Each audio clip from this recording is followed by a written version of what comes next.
Bonjour, merci à ceux qui sont venus aujourd'hui et merci aux auteurs qui ont répondu à l'appel et qui ont en plus participé largement à l'organisation de cette rencontre.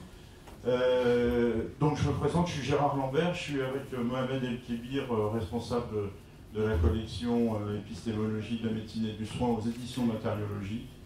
Et si on s'est investi et si on a voulu faire ce livre, c'est bien sûr pour faire un grand succès de librairie, comme vous pouvez l'imaginer. Mais c'est surtout parce que je pense que au-delà de l'oncologie, puisque là il s'agit des essais précoces en oncologie, au-delà de l'oncologie, on a deux problématiques, deux mouvements de tendance lourde de la médecine qui se dessinent et qui posent un certain nombre de problèmes et qu'il était important de commencer à les poser et de les débattre. Les deux problèmes auxquels je pense, je vais aller assez vite, c'est alors l'émergence des thérapies ciblées depuis le début des années 2000. Thérapies ciblées, c'est pas nouveau en médecine, ça fait longtemps qu'on a des cibles thérapeutiques. Les bêta-bloquants, on peut considérer que c'était déjà des thérapies ciblées. Alors quand je lis la définition, moi quand je regarde la définition, c'est toujours atteindre particulièrement des protéines enfin des cellules qui font certaines protéines, des cellules cancéreuses bien sûr sans toucher les autres. Mais je pense qu'au-delà de la sélection de ces cellules, c'est aussi ce qui apparaît dans le livre, la sélection de sous-groupes de patients, dont on va être amené à parler. Et ce que je pense aussi, c'est que ça dépasse le strict cadre de l'oncologie, parce qu'aujourd'hui, avec le développement, la multiplication des anticorps monoclonaux, je pense qu'il y a beaucoup d'autres spécialités dans lesquelles ce type de problème se pose. La deuxième chose, évidemment, très importante et centrale dans cet ouvrage, c'est l'accès aux essais cliniques et leur encadrement.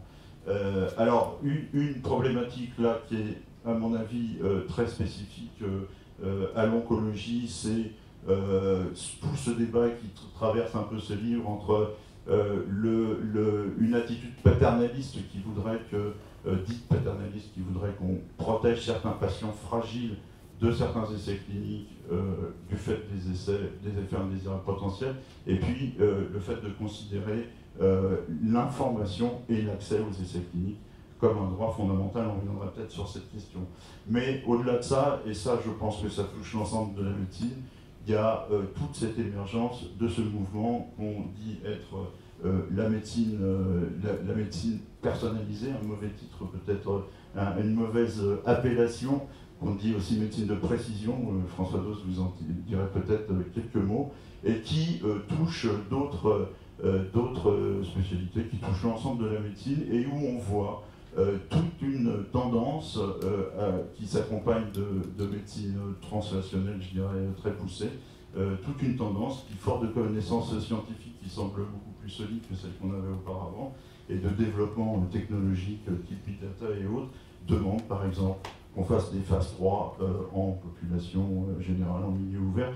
Autant de thèmes qui, je pense, touchent l'ensemble des spécialités. Voilà, moi j'en ai fini. Je voulais juste vous dire notre intérêt pour ce livre. Je vais vous demander maintenant de vous présenter. Tout le monde vous connaît, mais vous allez peut-être vous présenter. Ça m'évitera de dire des bêtises. Je vais commencer par Philippe. Bonjour, Philippe Hediel. Donc, je suis moi à la fois sociologue et juriste. J'ai dirigé pendant 10 ans l'unité de recherche en sciences humaines et sociales de Gustave Roussy. Je travaille depuis longtemps sur les problématiques juridiques et éthiques de la recherche clinique. Voilà, je profite d'avoir le micro pour dire que les sujets dont nous débattons évidemment concernent des protéines, des molécules, ça concerne aussi les êtres humains et qui de temps en temps disparaissent. Et nous souhaitions les uns et les autres rendre hommage aujourd'hui et placer cette réunion sous le signe et la dédier à Ruven Augien, qui nous a quittés donc le 4 mai, en nous laissant, outre une œuvre de philosophe, un très joli et très touchant livre sur l'expérience d'être malade lorsqu'on est un philosophe de son talent, dans lequel on trouve des tas de choses que les médecins entendent quotidiennement, que les sociologues entendent des patients aussi quotidiennement. Et puis il y a ces petites autres choses dans la voix et la personnalité solaire de Ruven Augien qui, je crois, apporte à tout cela encore quelque chose. Donc voilà, Ruven, tu es bien le bonjour, en tout cas, de tes amis. Je signale au passage que Ruven Ovien était aussi un auteur de matériologie, notamment dans un livre sur la naturalisation de la mort. François. Merci, donc François Dose, je suis pédiatre oncologue et si j'apparais comme co-éditeur de ce livre, ce dont je suis très honoré, c'est parce que j'ai coordonné avec Edwige Rue-d'Antoine, ici présente, l'axe sciences humaines et sociales du CIRIC, donc site intégré de recherche en cancérologie, de l'Institut Curie. Et dans ce programme CIRIC, il y avait ce projet sur l'accès aux essais précoces, c'est un projet collaboratif, et entre autres, en particulier avec l'Institut Gustave Roussy, représenté par deux collègues. Je voudrais remercier tous ceux qui sont présents ici, parfois prévenus tard, remercier tous les auditeurs ici présents. C'est vrai que l'annonce s'est faite, comme on a vu, de façon un peu artisanale et un peu trop tardive, mais le message du livre nous semble important et passera peut-être grâce à ces outils sur le web. Et je passe la parole à Christophe. Bonjour à tous, je suis Christophe Le Tourneau, je suis oncologue médical à l'Institut Curie. Je suis responsable des essais cliniques précoces. Alors, je ne suis pas auteur du livre, mais je suis ravi malgré tout de participer à la discussion avec vous. Bonjour, Christophe Massard, je suis oncologue médical, je suis chef de service des essais précoces à Gustave Roussy. Et durant les 5 dernières années, on a pu travailler avec Philippe Amiel et Sylvain Bell sur EGALICAN, qui est un programme prospectif qui avait pour but d'évaluer en fait l'accès aux soins. Et je pense qu'on aura l'occasion d'en parler.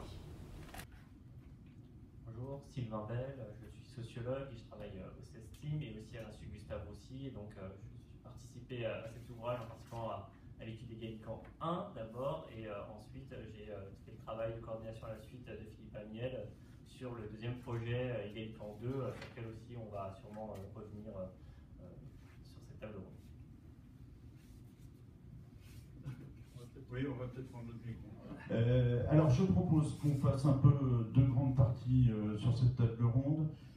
Une première partie un peu sur les axes que j'ai déterminés au début. Une première partie sur le côté peut-être scientifique, thérapie ciblée. Je disais tout à l'heure, on a entre 15 et 20 ans maintenant de recul sur un certain nombre de ces thérapies et de nouvelles arrivent tous les jours. Moi, j'ai l'impression, à travers ce que je lis, qu'on peut voir la bouteille à moitié vide ou à moitié pleine.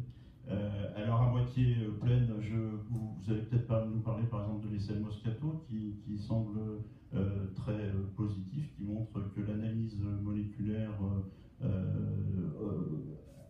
améliore nettement le pronostic des patients. Et puis d'autres études, comme je pense à celle d'Anjama Oncologie, ou qui sont plus tempérées par exemple. Donc pour revenir sur les thérapies ciblées, vous avez raison de dire que c'est plus du nouveau, parce qu'en fait, il y a un certain nombre de médicaments qui sont commercialisés et remboursés de par le monde. Je pense qu'il faut rappeler que ces médicaments permettent de guérir certaines personnes.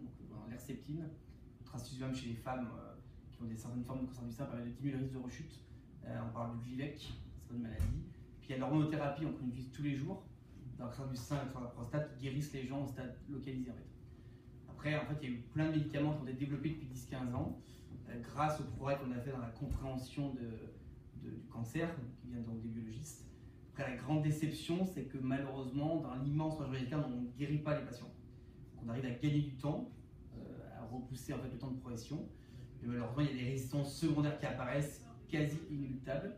Et puis malheureusement, un certain nombre de patients qui développent des résistances primaires. En fait. On a l'impression que c'est malheureusement une des limites de la plupart des thérapies ciblées. Et ça sera probablement une des limites de ces médicaments dans le futur. Donc c'est clair que l'implémentation de ce qu'on appelle la médecine personnalisée de précision moléculaire, différents termes qu'on utilise, c'est une réalité. Donc vous savez, on ne traite pas en France de patientes avec cancer du sein, de patientes avec cancer du poumon, sans un minimum d'informations sur la tumeur. Donc c'est une réalité qui s'est implémentée depuis plusieurs années. Et donc on a ces réunions multidisciplinaires qu'on appelle moléculaires, où on discute des tests qui sont faits sur les plateformes 1K tous les jours. Après, il y a clairement un besoin de faire de nouveaux médicaments. Donc, il y a une recherche qui est en cours. Il y a plusieurs essais, donc l'essai Shiva à Curie, l'essai Moscato à Gustave Roussy, qui suggèrent, parce que pour l'instant, c'est que des pistes prometteuses, qui a potentiellement un intérêt chez les patients métastatiques, on n'a pas fait la démonstration qu'il fallait le faire à tous les patients. En fait. Et puis il y a quelque chose qu'on n'a pas parlé, donc peut-être que je vais le souligner, c'est qu'il y a une troisième vague qu'on n'a pas vu venir, on n'avait pas vu venir, qui est l'immunothérapie. En fait. Donc l'immunothérapie maintenant va faire partie des traitements. Probablement que le paradigme est un peu différent, mais on a aussi une recherche de biomarqueurs. Donc, je pense que la médecine de précision va intégrer les thérapies ciblées, l'immunothérapie et probablement qu'on aura un regain d'intérêt sur la chimiothérapie. En fait. Donc c'est un mouvement de fond. Quels que soient les médicaments, il y a cette idée de développer des biomarqueurs chez nos patients. Et en reste, il y a cette idée de sélectionner. Alors peut-être que le terme est sonne très mal en français, parce que quand on sélectionne, on exclut des personnes. Après là, on les exclut pour entremêler leurs biens. Parce qu'on sait qu'il y a des patients, des malades, chez qui malheureusement le traitement ne va pas être efficace, mais toxique. Donc il y a toute une démarche qui est d'essayer de donner des médicaments pour avoir le plus grande efficacité chez les patients qui sont les plus sensibles. Des mots, non? D'autres éléments à ajouter sur cette question? Je peux peut-être juste ajouter, tout dépend effectivement quel angle on prend pour répondre à la question. Si l'angle, effectivement, c'est on essaye de contrôler la maladie le plus longtemps possible, effectivement, les thérapies ciblées pour un certain sous-groupe de patients sont extrêmement efficaces et ont changé leur pronostic. C'est également ce qu'on observe avec l'immunothérapie. Pour un petit sous-groupe de patients, ça marche extrêmement bien et pendant très longtemps. Voilà, maintenant, si on regarde sous l'angle du taux de guérison du cancer, qui était à 20% à l'après-guerre, qui est passé à 50% grâce à la chimiothérapie, et aujourd'hui encore, on guérit les cancers grâce en grande partie aux chirurgiens et aux radiothérapeutes, les thérapies ciblées ont permis d'augmenter un petit peu ce taux de guérison qui se situe aux alentours de 55%. Mais comme le disait très justement le docteur Massard, ces traitements n'ont pas révolutionné le pronostic en termes de guérison du cancer. François Dose, un mot sur cette question et sur ce qu'on peut dire aujourd'hui des thérapies ciblées, qui est un work in progress, bien sûr, l'aventure n'est pas finie. Alors moi je vais répondre en tant que pédiatre oncologue parce que je ne suis pas du tout expert dans les domaines abordés avant. Pour les pédiatres oncologues, on est nous à un taux de guérison autour de 80% aujourd'hui dans les pays industrialisés, avec une problématique qui est non seulement d'augmenter encore ce taux de guérison, mais aussi de diminuer le risque de séquelles liées à la maladie et au traitement traité dans l'enfance, et des séquelles qui peuvent apparaître largement à l'âge adulte et toute la durée de la vie, ce qui fait que l'espérance de vie quand même, globalement, après le traitement d'un cancer dans l'enfance, est réduite. Donc le besoin d'un nouveau traitement est également vrai en oncologie pédiatrique, et bien sûr, les malades sont heureusement beaucoup plus rares, les cas, les maladies sont très diverses, la documentation de cibles tumorales dans les cancers de l'enfant existe, mais est beaucoup plus rare, mais n'empêche que on a vu des progrès thérapeutiques liés aux thérapies ciblées dans les cancers de l'enfant aujourd'hui, où on le voit sous nos yeux. Alors le Glivec dans la leucémie myéloïde chronique, c'est vrai chez l'adulte comme chez l'enfant, mais c'est rarissime chez l'enfant. Mais actuellement, on voit par exemple dans certaines tumeurs cérébrales, en particulier des gliomes de Bagrave, qui ont une mutation de BRAF, eh bien, on peut utiliser des inhibiteurs de BRAF qui ont été développés pour le mélanome de l'adulte, porteurs de la même mutation que ces tumeurs cérébrales rares, et les enfants peuvent en bénéficier. Alors c'est actuellement en cours d'essai thérapeutique, mais c'est extrêmement porteur d'espoir. De même, un médicament développé dans le cancer du poumon avec des mutations de l'oncogène ALK, cette mutation, ou ce type-là de mutation, en tout cas cet oncogène a montré des altérations non seulement dans le cancer du poumon qui est très fréquent et pour lequel les industriels ont fabriqué ces médicaments, mais aussi dans une tumeur de l'enfant qui est le neuroblastome. Certains neuroblastomes à haut risque sont porteurs d'anomalies du gène ALK et peuvent bénéficier des traitements développés chez l'adulte. Donc les thérapies ciblées arrivent également chez l'enfant et les études de médecine moléculaire où on séquence la tumeur pour essayer de trouver des cibles sont en cours, et en particulier grâce à une étude commune, nationale mais commune entre Gustave Roussy et Curie, menée dans le PI et Birgit Görger à Gustave Roussy et la copie à Gudrun Schleiermacher à Curie, et les deux plateformes sont utilisées pour la caractérisation moléculaire des tumeurs de l'enfant en vue de pouvoir proposer chez des enfants qui rechutent un traitement ciblé, adapté, dans le cadre d'un protocole prospectif. Donc, en pédiatrie aussi, c'est à l'ordre du jour, mais je dirais qu'en pédiatrie aussi, la proportion de patients qui en bénéficient reste faible aujourd'hui. peut-être d'ailleurs une précision. Je crois que, M. Le Tourneau, vous êtes l'auteur d'une étude qui a essayé de voir les traitements ciblés dans d'autres indications, et là on voit qu'on a moins de résultats. Donc c'est vraiment des traitements ciblés. Alors déjà, il faut revenir sur la définition des traitements ciblés. Voilà, est-ce que le fait d'avoir une cible, ça définit une thérapie ciblée? Non. Ce qu'on appelle, l'équation de Puris, une thérapie ciblée, c'est un médicament pour lequel il faut faire un test moléculaire au préalable pour avoir une efficacité. Et effectivement, si on prend cette définition, les thérapies ciblées, il y en a déjà beaucoup moins. Voilà, parce que, bien entendu, c'est un peu plus marketing de vendre des nouveaux médicaments sous le terme de thérapie ciblée, même s'ils n'en sont pas, comme les anti-angiogéniques ou les inhibiteurs de mTOR, qui n'ont pas de test moléculaire associé. Donc ces thérapies ciblées, finalement, il y en a peu, puisque en routine, il y a une dizaine de cibles qu'on utilise en clinique dans différents types de cancers. Voilà, alors ensuite, l'idée de regarder toutes ces cibles d'un coup pour savoir si on peut choisir le meilleur traitement, c'est ce qu'on appelle effectivement la médecine de précision. Donc c'est ce qui a été évalué dans plusieurs études, comme dans Moscato, dans Shiva, ou dans d'autres études. La différence entre Shiva et Moscato ou d'autres études, Shiva était une étude comparative, Moscato est une étude où chaque patient était son propre témoin, c'était un design un petit peu plus complexe.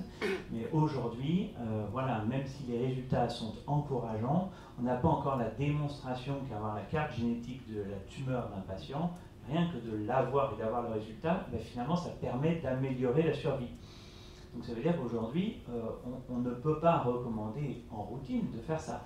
Maintenant, c'est quand même, à notre sens, extrêmement important. C'est pour ça que nos centres, Gustave Roussy, Curie et d'autres en France, ont mis sur place ce qu'on appelle des réunions de concertation pluridisciplinaires moléculaires, où on propose effectivement aux patients de faire ces cartes génétiques, et là, pour essayer d'inclure les patients dans des essais cliniques avec des médicaments sur la base de l'altération moléculaire qui sera identifiée. Donc aujourd'hui, faire une carte moléculaire pour donner un médicament qui est déjà existant en dehors de son indication hors AMM, ça c'est non, puisqu'on n'a pas d'essais qui l'ont démontré, et le seul essai comparatif qui est Shiva aujourd'hui n'était pas positif pour ça.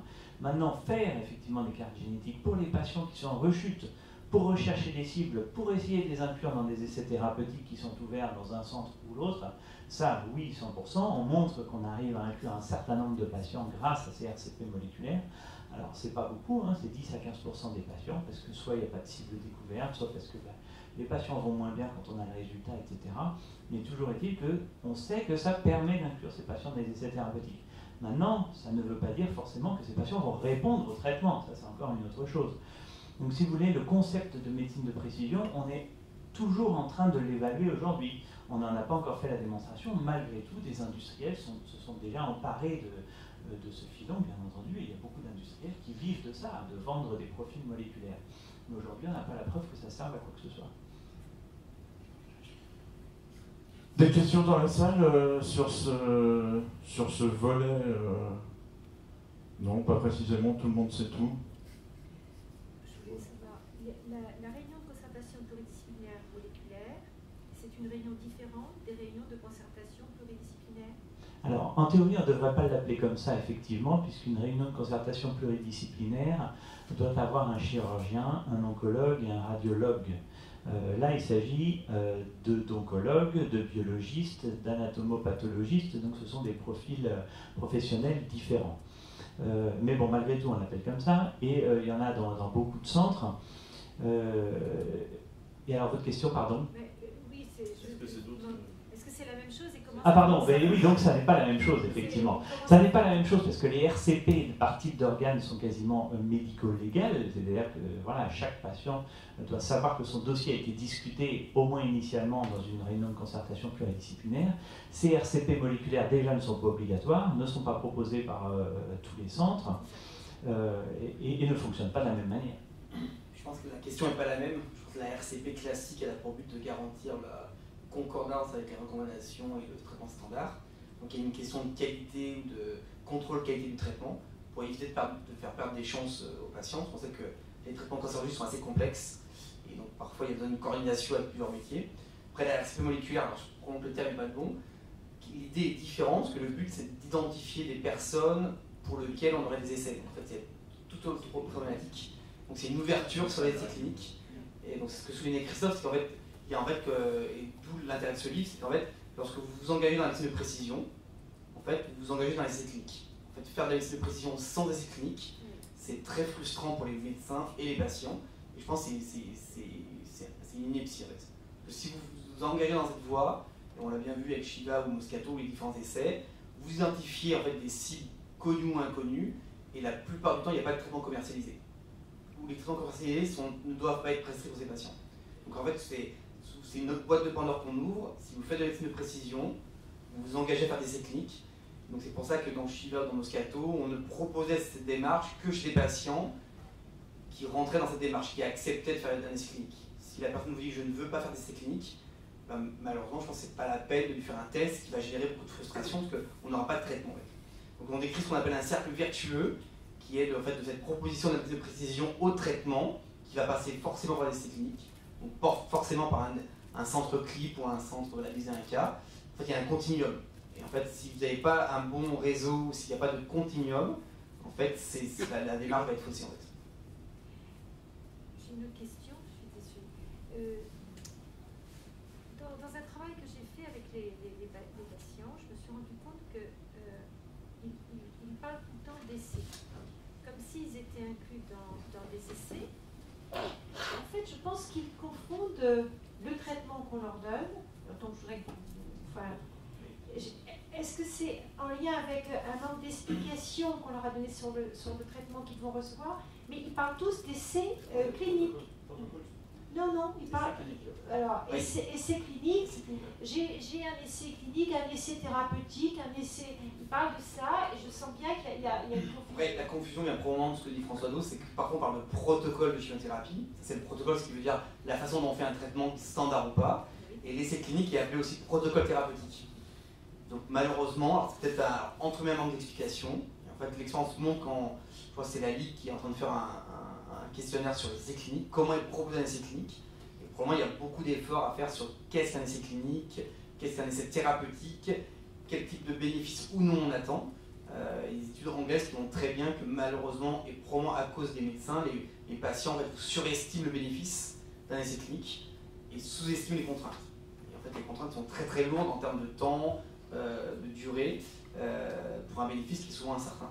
Et je suis d'accord que, puisqu'on parle de protocole, pour les soins standards, c'est pas forcément facile de faire la différence entre protocole de chimiothérapie standard ou traitement standard et un essai clinique thérapeutique où on recueille un consentement et où on explique les incertitudes. C'est clair que probablement qu'il faudrait avoir une double ou une triple explication parce que c'est clairement pas simple. Alors, quand il y a un protocole standard, bien évidemment là, il n'y a pas besoin de demander un consentement. Mais on parle de protocole, c'est là où il y a la confusion en fait. Oui, mais quand même, beaucoup d'entre eux ne sont pas dans des protocoles standards et on leur demande un consentement. Alors, c'est pas non plus un essai clinique de type 3. Après, il y a autre chose, c'est qu'en fait, dans les différents types d'essais, vous avez différents types d'essais qui sont proposés. Il y a des essais à but, on va dire, thérapeutique, où il y a un traitement, puis après, il y a d'autres essais où on recueille juste des informations. Après, ce qu'on appelle essais précoces, qui sont les essais de phase 1-2, compte tenu de leur lourdeur et de leurs contraintes, souvent les gens comprennent qu'ils sont dans un essai précoce. Parce que malheureusement, compte tenu des différentes on va dire, exigences réglementaires et aussi sanitaires qu'on a, le traitement est beaucoup plus contraignant, avec des hospitalisations, des visites très régulières, voire hebdomadaires, bi-hebdomadaires à l'hôpital, on va dire expert entre guillemets. Donc ça alourdit beaucoup la contrainte, donc les personnes savent qu'ils font partie d'un essai clinique. Après, je pense que la confusion peut venir d'essais de phase 3 ou d'essais observationnels, où c'est clair que demande un consentement, il n'y a pas vraiment de traitement, et c'est là c'est plus compliqué à savoir quel type de bénéfice ou quel type d'innovation on évalue. Oui, d'ailleurs, même nous, parce que quand on parle d'essais observationnels, on n'essaye rien du tout. Donc en fait, il y a vraiment un grading, puisqu'il y a des études interventionnelles au sein desquelles on trouve les essais thérapeutiques, qui peuvent être de phase 3, qui s'adressent au plus grand nombre de malades, ou 2 et 1, qui sont plus fréquents comme essais, mais s'adressant à un plus petit nombre de patients. Et puis les études interventionnelles qui sont non thérapeutiques, où on apprend juste, on progresse en connaissance, mais on n'essaye rien comme traitement. Et donc, je pense que là, il y a vraiment un progrès dans la clarté de la définition de ce à quoi on demande aux patients de participer. Et visiblement, il y a beaucoup de progrès à faire. Moi, si je me retrouve ici dans ce bouquin, c'est parce qu'avant de travailler avec tout le monde sur le projet Égalican, j'avais avec Hélène Chapuis, qui est pédiatre et spécialiste en éthique médicale, travaillé beaucoup sur le processus d'information et de consentement des parents et des enfants inclus dans des essais. Pas beaucoup, on avait fait 3 enquêtes, et on voit que si on reprend les différents items que doit contenir une notice d'information, eh bien, la compréhension de ces items était inférieure à 50%. Et sur certains items, inférieure à 20%. Donc, je pense aussi que ce qui est important, n'est-ce pas, enfin, vous me le direz vous avec votre expérience de clinicien, c'est que ce qui est important justement, c'est que tout ne repose pas sur l'information écrite. C'est-à-dire que le texte écrit peut être aride, il a l'intérêt d'exister et que la personne peut y revenir, même après avoir consenti, peut se repencher sur ce texte source, mais quand même que l'essentiel de l'information, elle est dans un échange oral avec les médecins référents qui proposent l'essai.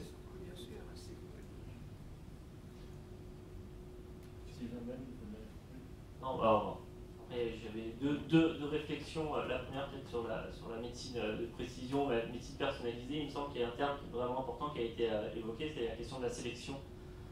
Parce qu'il me semble que le développement de cette médecine, si elle change quelque chose d'important à la fois dans les pratiques médicales mais aussi pour les patients, c'est cette sélection, parce que cette sélection est beaucoup plus complexe et on parle de RCP moléculaires qui viennent s'intercaler avant même la participation à un essai clinique, et je pense que là c'est quelque chose qui n'est pas abordé directement dans cet ouvrage, mais d'une certaine manière qui renforce un peu tout ce qui avait déjà été un peu mis en avant dans cet ouvrage, parce qu'on a une sélection en amont, et donc ça veut aussi dire qu'il va falloir faire circuler ces patients d'une certaine manière pour qu'ils d'abord ils aillent dans ces RCP moléculaires, parce que ces RCP moléculaires ne sont pas disponibles partout, dans des temporalités aussi contraintes, les médecins ici l'ont dit, les patients peuvent aussi évoluer, leur maladie évolue entre temps, et en plus tous les patients ne vont pas avoir à disposition des traitements suite à cette participation. Donc il me semble que là, au-delà de la dimension médicale, il y a aussi une réflexion à avoir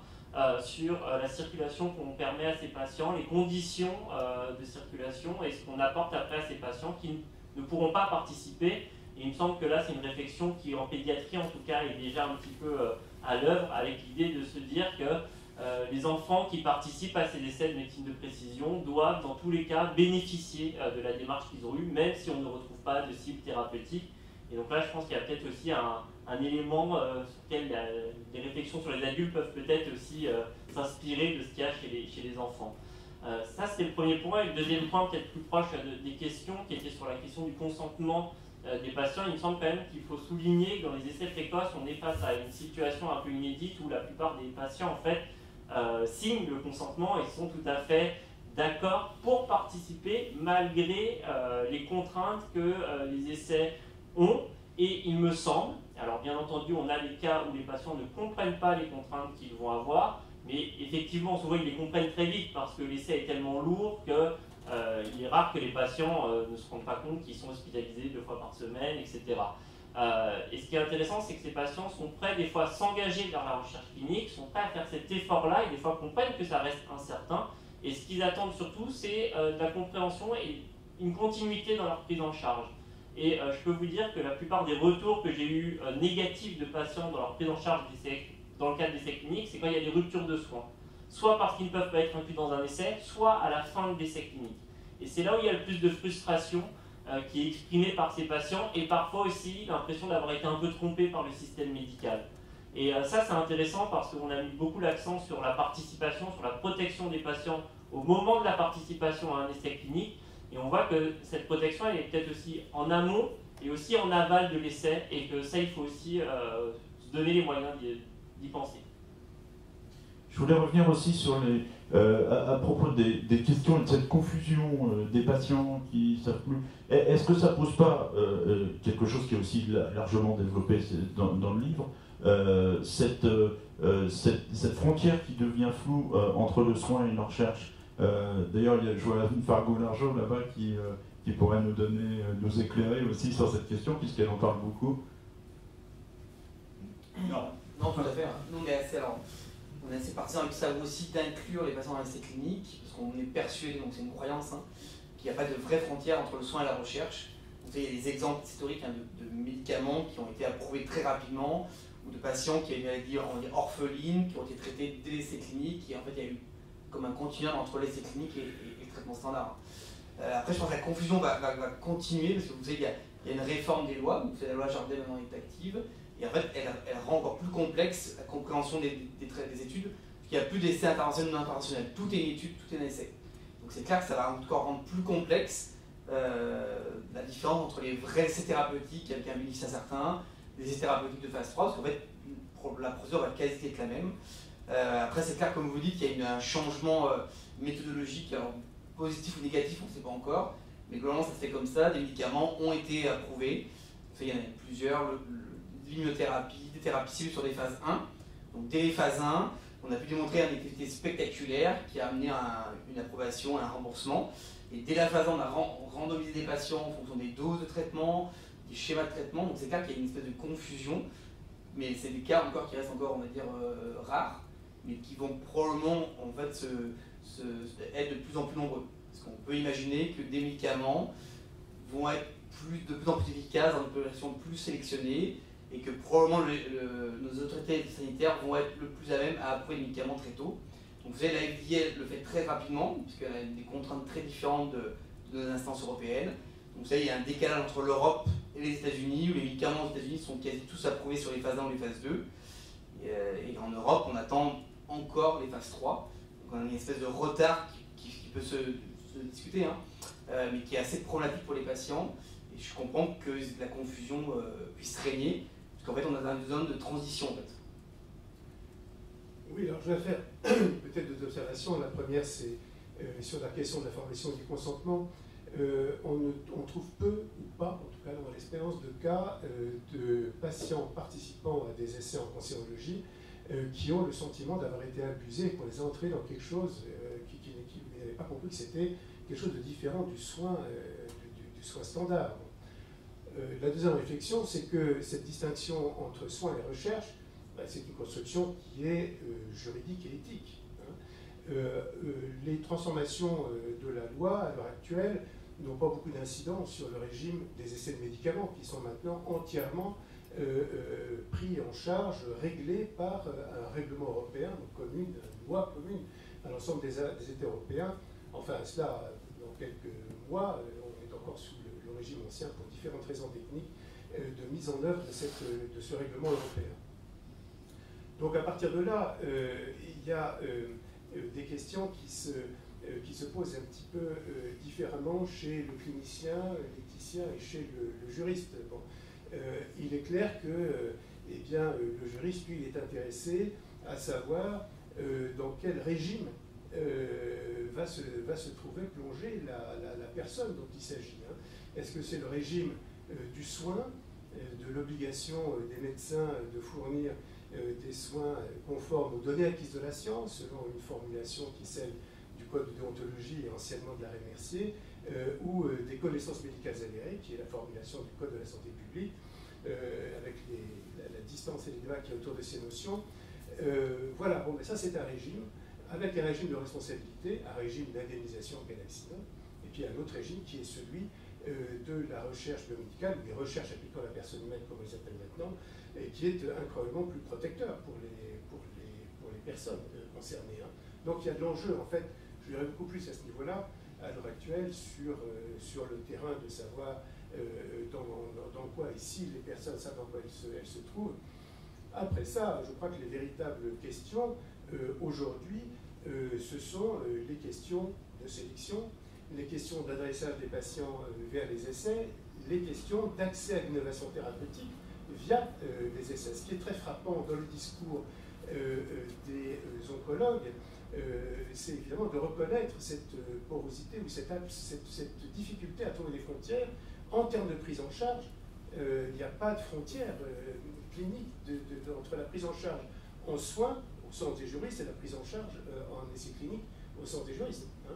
Donc ça c'est évidemment une donnée qui est nouvelle, et je crois que c'est une distinction entre soins et recherche dans le discours médical, des oncologues en particulier, qui n'est pas du tout identique à celui qu'on pouvait observer il y a 20 ou 30 ans, qui était un discours fondé sur la méconnaissance même de la spécificité de l'acte de recherche. Là, on est dans autre chose, mais avec une frontière qui se rediscute parce que les avancées de la recherche le réclament. Oui, et puis c'est vrai que la participation à un essai thérapeutique pour un patient, ça fait partie intégrante de son parcours de soins. C'est-à-dire qu'entre les traitements standards qu'il aura reçus, la participation à un essai clinique à un autre moment, et puis ensuite retour dans le parcours de soins classique et éventuellement reparticipation à une étude où là ce sera juste une étude, pas de médicaments, mais une analyse sera faite sur un prélèvement. Finalement, tout ça, pour le patient, c'est son parcours de soins et ça fait partie intégrante de son parcours de soins.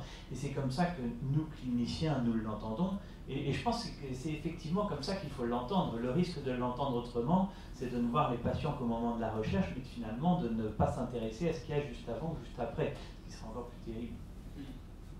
Un commentaire, je pense que c'est assez simple à Paris. Moi, je pense que vous imaginez que c'est plus compliqué dans d'autres parties en France. Après, c'est clair que c'est pas très politiquement correct de le dire.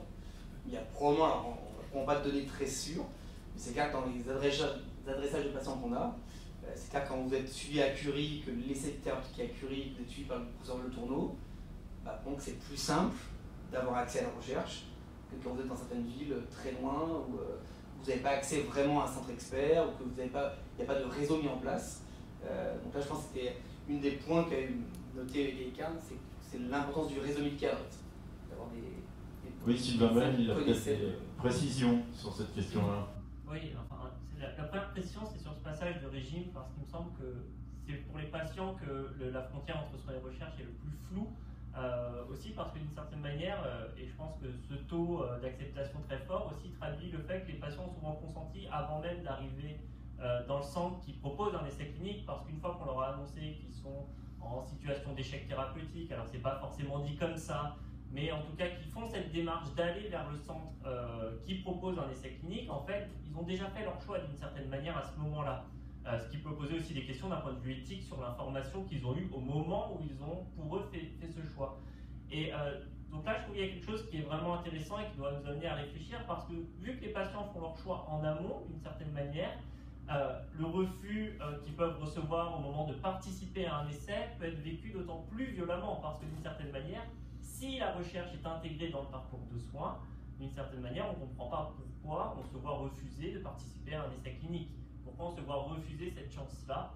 Et donc là, je pense qu'il y a vraiment une réflexion à mener. C'est pour ça que je prenais le cas de la pédiatrie, parce qu'il me semble qu'il est vraiment intéressant à ce niveau-là. Parce qu'on voit que si la recherche clinique devient un recours, on va dire, massif quasiment, même si c'est pour une petite catégorie de patients, il faut la réfléchir autrement et on ne peut plus la réfléchir comme quelque chose à part, qui est sur la bonne volonté des patients, s'ils veulent bien, parce qu'en fait, c'est l'inverse qui se passe, c'est que les patients veulent et se voient refuser leur participation. Et il me semble que là, il y a peut-être un petit changement dans la réflexion à avoir. Oui, je peux rebondir parce qu'effectivement, dans l'ensemble de la cancérologie pédiatrique, à peu près un malade sur deux participe à un essai thérapeutique ou une étude interventionnelle. Et dans le domaine des essais précoces, il n'y a effectivement pas d'ambiguïté sur le fait que les enfants participent à un essai. Mais ce que je veux dire, et ça a été souligné tout à l'heure, je pense qu'il ne faut pas oublier, il y a deux aspects dont on doit parler aussi. C'est le fait que l'essai est avant tout aussi protecteur du patient, premièrement, et deuxièmement, qu'il y a un aspect médico-économique, et ça, les deux sont liés. Parce que si on revient donc à cette médecine dite ciblée, eh bien, parfois, la documentation plus ou moins fiable de cible peut amener à des prescriptions hors essai et hors indication valide, tout à fait inadaptées, extrêmement coûteuses pour la société, mais éventuellement extrêmement coûteuses pour la personne concernée en termes de toxicité. Et donc, parfois délétères. Donc, jusqu'à être parfois délétères. Donc là, il y a quand même quelque chose dont il faut parler, c'est-à-dire que lorsqu'on est hors indication validée, c'est pas parce qu'on a l'inspiration qu'éventuellement une protéine est exprimée, par exemple, qu'il faut donner ce médicament très coûteux, alors qu'il peut être éventuellement toxique. Et alors, je reviendrai, si vous voulez bien, sur le caractère personnalisé, justement, parce que ce mot-là, personalized medicine, continue d'être utilisé malheureusement, et a été introduit dans un journal de business au début du Glivec, en fait. Et le mot personalized medicine est apparu pour la première fois dans un journal de business. Et évidemment, c'est un argument de vente, parce que qui ne voudrait pas de médecine personnalisée quand on est malade? Tout le monde veut une médecine personnalisée. Donc, bien sûr, les termes aujourd'hui moléculaires et de précision sont beaucoup plus adaptés, beaucoup moins trompeurs, mais on voit bien qu'il y a une culture sur la médecine personnalisée, comme si la personnalité de quelqu'un se réduisait à l'expression des cibles de la tumeur dont elle est atteinte. Et d'ailleurs, on a d'autres termes, même depuis cet après-midi. On a dit, par exemple, le malade évolue. Ben, ce n'est pas le malade qui évolue, c'est sa maladie. On a dit, le malade répond. Ce n'est pas le malade qui évolue. Parfois, on parle de bon répondeur ou de mauvais répondeur. C'est qu'on a tendance, avec cette histoire, à réduire le malade à sa maladie. Le malade, c'est une personne, effectivement, et c'est la maladie qui est atteinte, qui répond dont il est atteint, pardon, qui répond au traitement ou qui ne répond pas, ou qui évolue sous traitement ou qui n'évolue pas. Et ces termes-là sont en fait probablement significatifs quand même, et c'est le rôle des personnes malades avec nous de défendre cette place-là et que leur personnalité ne se réduit pas aux altérations biologiques de la tumeur dont ils sont porteurs. Enfin, il y a l'autre version aussi, celle qui a été beaucoup entendue par les patients, celle qui a été relayée aussi dans une espèce de quiproquo un peu admis, comme ça, par le monde de la cancérologie au début. Et donc, au moment où la révolution à la médecine personnalisée est arrivée, on peut la dater, c'est pas très loin. Voilà, donc il y a eu quand même aussi tout un discours laissant penser qu'on allait soigner la personne totale, la personne quasiment biographique, qu'on allait la prendre en charge d'une manière différente. Voilà, et là, la douleur, c'est évidemment celle des patients qui se rendent compte qu'en fait, on s'intéressait surtout à son génome ou aux caractéristiques moléculaires de sa tumeur et pas à sa personne, au sens où on entend de manière commune. C'est vrai que c'est intéressant, si vous me permettez, de voir cette frustration, parfois, des patients de ne pas être inclus dans un essai thérapeutique. Non. La question qu'on peut se poser derrière, c'est effectivement l'information qu'ils ont reçue avant. Parce qu'à partir du moment où il y a un essai clinique, un essai thérapeutique, c'est qu'on n'est pas sûr du résultat. Bien entendu, sinon il n'y aurait pas d'essai thérapeutique et ce serait déjà disponible. Donc peut-être que le traitement il va faire mieux, peut-être qu'il va faire moins bien, peut-être qu'il va être plus toxique que les autres, peut-être moins, etc. Mais quand un patient est frustré de ne pas participer à un essai thérapeutique, ça veut dire qu'il s'était déjà imaginé, ou alors en tous les cas c'est peut-être un mécanisme d'autoprotection, mais que participer finalement allait améliorer les choses. Et je pense qu'il y a quand même le rôle des médias là-dedans est majeur, et notre rôle à nous d'ailleurs, nous intervenant dans les médias, effectivement de savoir dire les choses justement, et de ne pas mettre des tripes comme ça y est, on va guérir le cancer grâce à l'immunothérapie, ça y est, la médecine de précision permet de guérir le cancer, etc. Je pense que bien sûr, il faut faire le procès des fausses promesses, mais la question n'est pas seulement là, c'est-à-dire qu'on a tout de même véritablement un problème avec la question de savoir qui maîtrise la sélection des patients à l'heure actuelle. C'est ça la vraie question.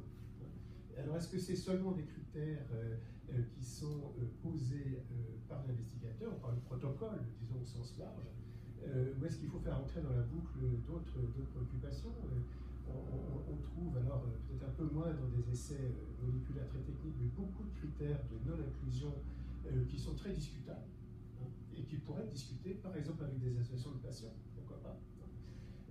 En attendant, les personnes qui s'alarmeraient ou se choqueraient de ne pas avoir été sélectionnées dans un essai, à l'heure actuelle, auraient tous les moyens de porter un contentieux pour vérifier qu'elles n'ont pas été discriminées.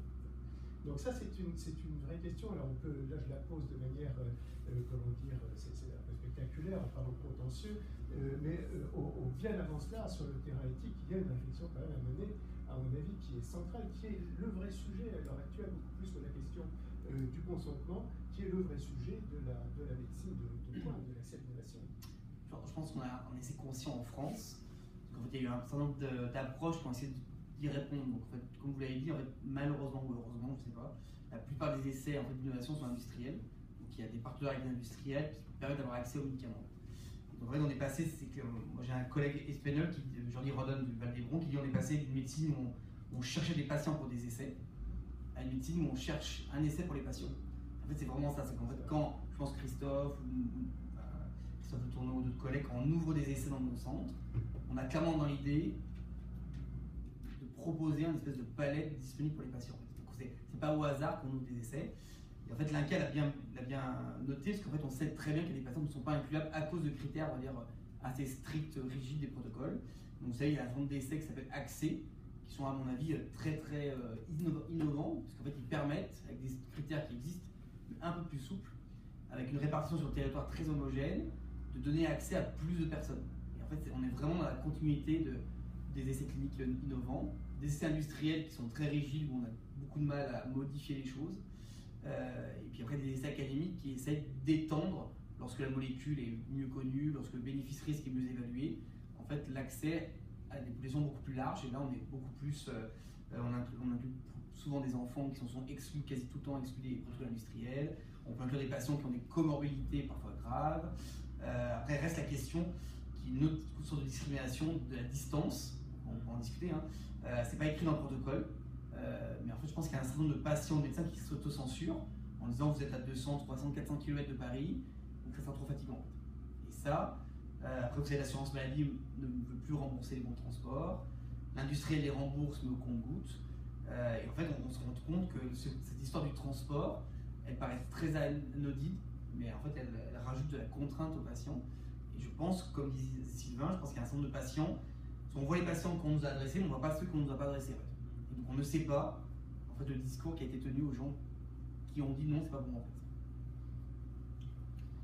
Non, je voulais aller à la fois dans le sens de Christophe Le Tourneau pour dire qu'effectivement, le fait que les patients décident en fait d'une certaine manière de leur participation à l'essai avant la présentation du protocole pose question dans tous les sens du terme, parce qu'on a des patients qui en fait s'engagent au moins psychologiquement vers l'essai alors même qu'on ne leur a pas présenté les contraintes du protocole, donc potentiellement peuvent aussi avoir une idée surestimée des bénéfices, etc. D'autres personnes qui pourraient refuser sans même avoir lu le protocole, donc en fait refuser sur des principes très généraux liés à la présentation que leur médecin a pu leur faire, qui lui-même ne connaît pas les essais disponibles. Ça c'est le premier versant qui me paraît important à mettre en avant. Et le deuxième versant, là je fais référence à un patient donc, qui est malheureusement décédé aujourd'hui et qui a beaucoup lutté pour l'accès aux essais précoces et dont Philippe Amiel connaît bien l'histoire, et qui lui disait à son médecin que la question de la mort, c'était son problème, et des effets secondaires, c'était lui qui les gérait, et donc c'était pas au médecin de décider quels étaient les effets secondaires qui étaient admissibles ou pas pour lui. Alors ça peut paraître une position un petit peu extrême, mais je pense que ce patient, en tout cas, avait la volonté de mettre en lumière qu'il y a aussi la possibilité pour les patients de bien comprendre quels sont les risques qu'ils encourent à participer à ces essais, et à quand même faire le choix de ces risques, pour des raisons qui peuvent être très différentes d'un patient à l'autre, mais qu'en tout cas, participer à des essais contraignants et risqués peut aussi venir d'une démarche volontaire, et alors même qu'on a bien compris tous ces éléments-là. Donc ça aussi, c'est quelque chose qui est intéressant à prendre. Je me fais juste l'avocat du diable concernant les critères de sélection. Mais imaginons un essai clinique qui permette d'inclure tous les patients qui ont le type de cancer en question, quels que soient les critères d'état général, biologique, etc. Le risque, c'est de se retrouver avec un essai qui va être négatif et finalement un médicament qui ne va pas être commercialisé parce que les patients qui ont été inclus étaient des patients qui avaient des comorbidités trop importantes, et donc on n'a pas pu mettre en évidence finalement l'efficacité du traitement grâce à ça, à cause de ça. Et est-ce que ça, c'est pas un problème éthique aussi? C'est-à-dire faire des essais où on autorise à tous les patients de participer, quel que soit l'état général, etc., mais on tue un médicament. Est-ce que ça, non plus, c'est pas un problème éthique? Évidemment, ce serait une absurdité d'aboutir à une situation de ce type qui serait bénéfique ni aux patients ni à la science, on peut dire. Non, là, lorsqu'on parle d'améliorer l'accès des patients aux essais, c'est dans les conditions de rigueur, de conception des essais et de protection telles qu'elles existent à l'heure actuelle. Bon, le même argument, un autre argument du même type d'avancée, c'est celui, le cas où l'essai est fermé, par exemple. Est-ce qu'on va ouvrir l'essai pour une personne? Bon, là aussi c'est pareil, il n'y a rien qui oblige un avion qui est plein à laisser monter une personne en plus, c'est comme ça. Bon. Donc on parle des essais ouverts, avec le niveau de rigueur de conception, parce qu'en fait l'essai qui ne permet pas de conclure, c'est une catastrophe, ça a fait courir des risques à tout le monde pour rien. Donc évidemment, ce sont pas des... comment dire, la question n'est pas une question naïf sur la question des essais. Là, on parle des patients qui ont accepté ou refusé avant d'arriver dans le centre ou pas, mais encore faut-il qu'on leur ait proposé qu'ils aient connaissance de cela. Ça reste une minorité de patients. Hein. Évidemment, là, dans le cas des grands centres, on comprend bien que l'adressage, le problème de l'adressage, il est en fait en amont, c'est-à-dire comment ces patients-là sont envoyés au centre, qui eux vont les sélectionner sur des critères qui sont des critères purement médicaux. Oui, c'était une question. Est-ce que vous avez le sentiment que cette situation s'est améliorée du point de vue de l'information? Je pense que c'était une des leçons d'égalité. On a montré que, en fait, on sentait d'une façon intuitive. Donc, vous savez, il y a ce qu'on appelle le réseau médical, qui est quelque chose d'assez informel, qui est quelque chose d'assez formel. En fait, il y a un certain nombre de médecins avec qui vous travaillez, et en fait, vous apprenez à travailler avec les médecins. Très rapidement, vous vous rendez compte que tel médecin, quand il vous envoie des patients, en fait, il a compris ce qu'était un essai précoce, les contraintes. En fait, il a discuté un peu avec les patients avant et il vous adresse des patients qui peuvent être inclus. Puis il y a des médecins qui malheureusement n'ont pas eu cette connaissance, cette information, qui ne veulent pas.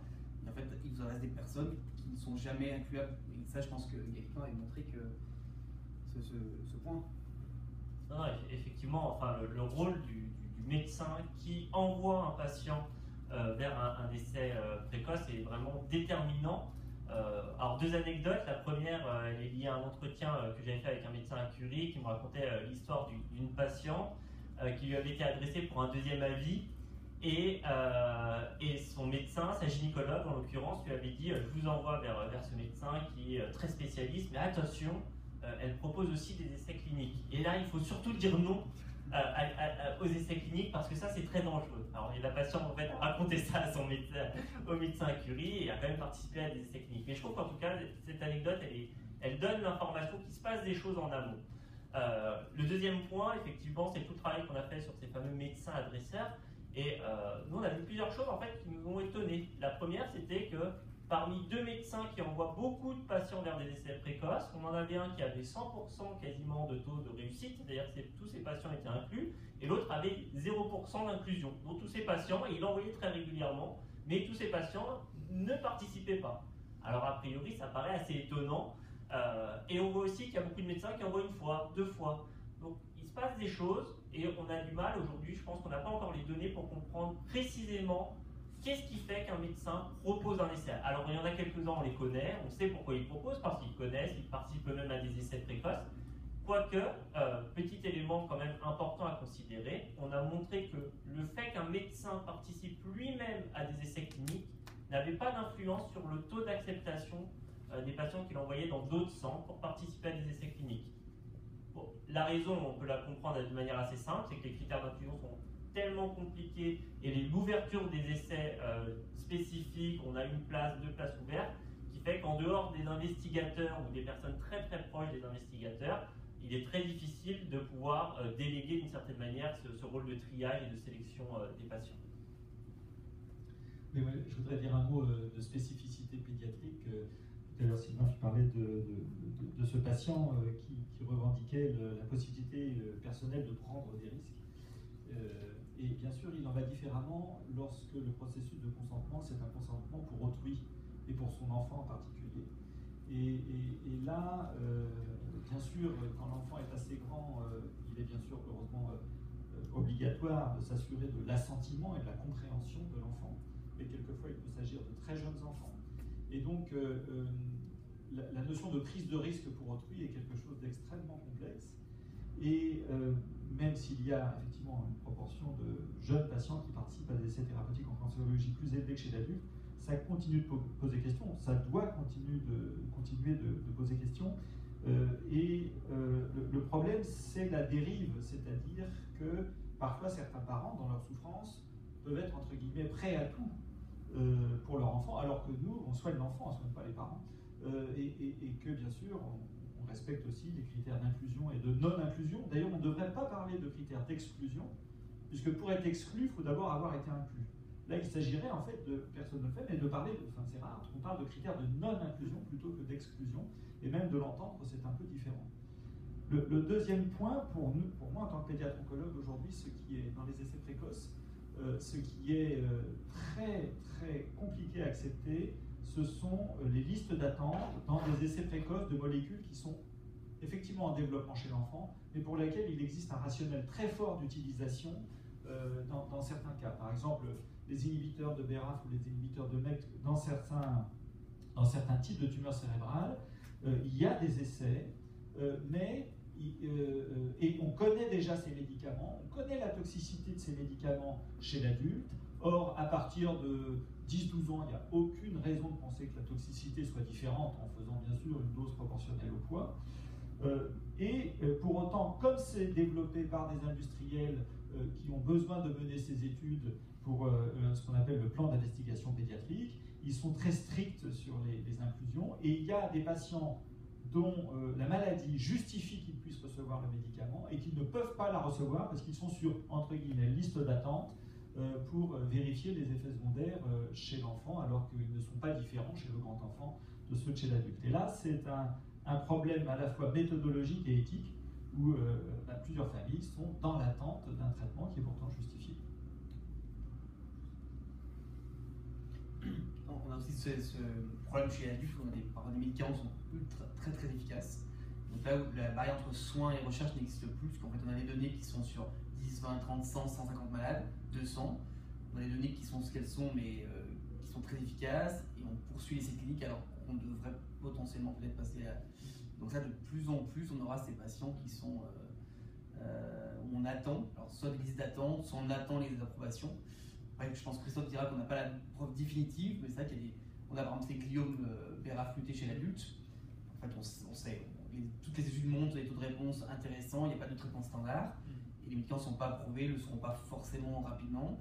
Et là, il y a un vrai dilemme entre le savoir qu'on a accumulé, qui peut paraître pour certains médecins, peut-être Christophe est différent, suffisant pour la prescription, les autorités de santé qui sont dans un rôle de sécurité, les essais cliniques qui ont un rôle autre, qui ont d'autres objectifs. Et c'est clair que parfois, éthiquement, ça paraît difficile de dire il faut attendre, parce que malheureusement, le temps n'est pas avec nous.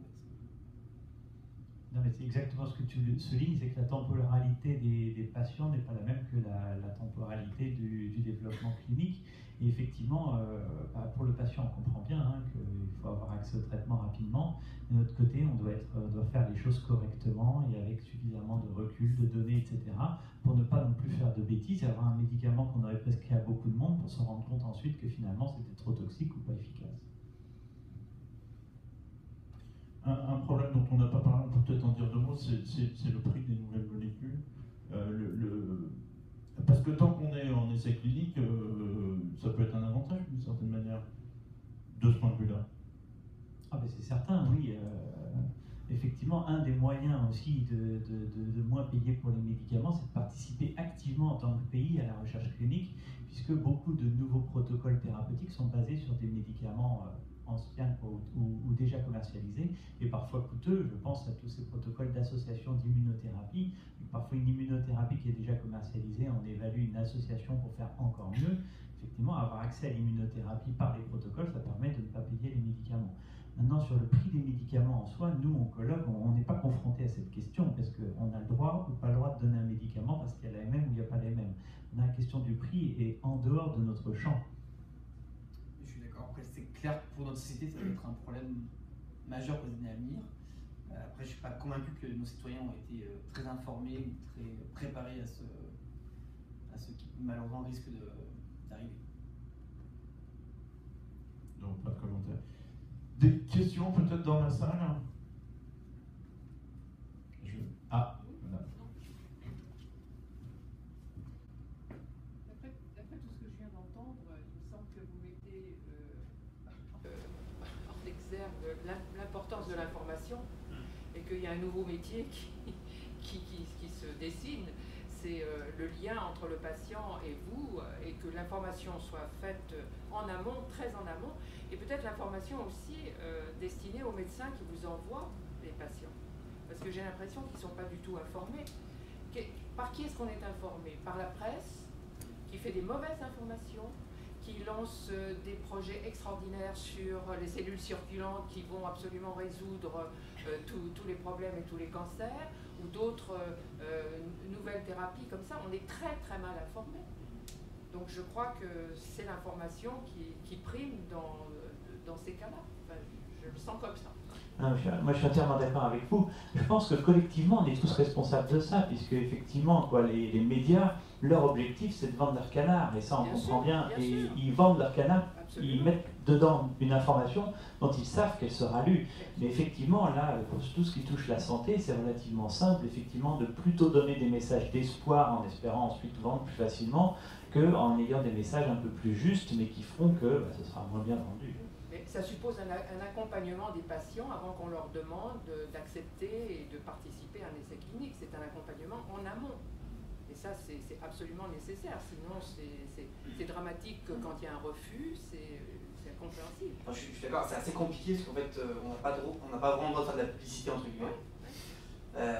Après, comme disait Sylvain, les informations sont assez complexes. On peut donner une information le 1er mai qui est fausse le 5 mai. Après, ça rajoute de la complexité, mais je pense que vous avez raison, il y a probablement besoin de créer quelque chose qui soit une espèce de coordination entre les... Alors, vous savez, en France, il y a ce qu'on appelle les CLIP, qui sont des centres labellisés un cas et c'est précoce. On pourrait imaginer qu'il y ait une vraie coordination qui soit gérée au niveau national. Après, vous savez, jusqu'à très récemment, l'INCa ne voulait pas mettre sur le site les essais. Il ne voulait pas faire de la publicité pour le... Donc il a fallu toute l'énergie de la force de ce patient, M. Sécrétan, pour en fait forcer l'INCa à afficher sur les sites en fait, les essais et où étaient les essais. En fait, il pensait que ça faisait de la publicité pour Gustave Roussy, pour Curie. Donc entre cette objectivité qui ne veut pas faire de publicité, mais cette information qu'on veut loyale, mais qui change beaucoup, je suis d'accord, il manque quelque chose. Et je pense que Égalité a montré qu'il manquait quelque chose. Ah oui, donc c'est clair que je pense qu'on fait plutôt bien les choses, même s'il reste des progrès au consentement, dans le suivi, mais on a complètement perdu on a perdu de vue, parce que peut-être les pédiatres avaient vu depuis longtemps, l'amont, parce qu'en fait on a des filières de soins qui sont peut-être plus complexes, plus anarchiques, que la pédiatrie. Et donc c'est clair qu'on avait trop identifié, trop protégé ce segment et pour en faire Oui, heureusement, les cancers de l'enfant représentent moins de 1% des cancers, donc effectivement les filières de soins n'ont pas le même volume. Mais même si évidemment les soignants sont aussi moins nombreux, mais quand même. L'autre point, c'est que je pense que l'information, elle doit être aussi sociétale sur la notion d'essai thérapeutique. Et au-delà de l'essai en cancérologie. Qu'est-ce qu'un essai thérapeutique? Pourquoi? Voilà. Il y a la notion de solidarité dans une participation à des essais thérapeutiques. On voit même des enfants jeunes qui sont motivés par participer à un essai, aussi pour les autres. Voilà. Et puis je crois aussi que, on le sait, la place des personnes soignées doit augmenter. Et actuellement, la place des personnes soignées, elle est pratiquement toujours réduite, mais c'est important, à la lecture du document d'information et de consentement, c'est-à-dire quand le protocole est bouclé. Or, la participation des personnes soignées, on en a déjà parlé, pourrait se faire plus en amont, dans le type de recherche, en interaction avec les médecins, dans les différentes institutions, dans les différentes instances. D'ailleurs, il y a des personnes soignées qui participent à des groupes par pathologie à Unicancer. Il y a des personnes soignées qui sont très représentées à l'Institut national du cancer. Je pense qu'il faut que ça s'étende aussi beaucoup dans les institutions. Je pense que c'est comme ça que les choses progresseront.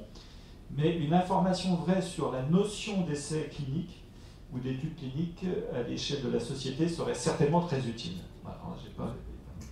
Oui, moi je voulais donc revenir sur ce que disait François là, je crois qu'il est très important, c'est que ce qu'on voit quand on est, moi j'ai fait un travail de terrain, donc dans les centres de cancérologie, d'une part c'est que je pense que l'oncopédiatrie a beaucoup à apporter à l'oncologie adulte.